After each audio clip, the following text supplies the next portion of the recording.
And the average school child in America is taught to speak of these men in kind of hushed whispers. They were all heroic figures who were going to be whisked directly up to heaven.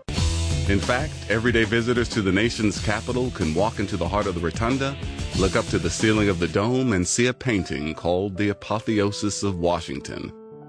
In other words, George Washington becoming a god. These were real men who faced real challenges. They knew they weren't gods. Gods have special powers that men don't.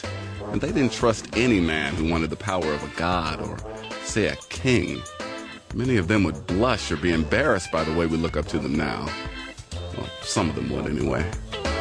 We should admire them, not because they're superhuman, not because they're supermen, but because they're ordinary people. And that's what makes the real story so much more remarkable than the myth.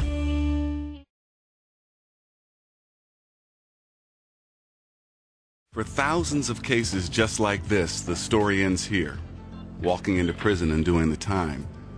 But this time, Gideon went to prison convinced he didn't belong there. He still said he was innocent, and that without a lawyer, the state of Florida didn't give him a fair trial.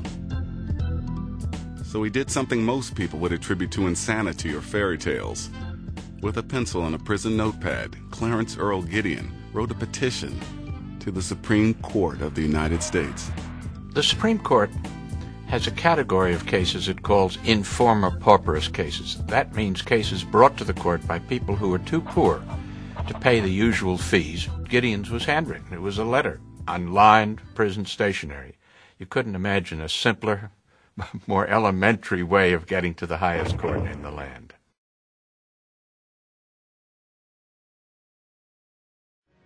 So let's take a second to actually look at the document. 4 sheets, less than 5,000 words, about the same length as a story in a magazine. Article 1, Congress makes the law. Article 2, the president sees that the law is carried out. And Article 3, the judiciary determines what's legal.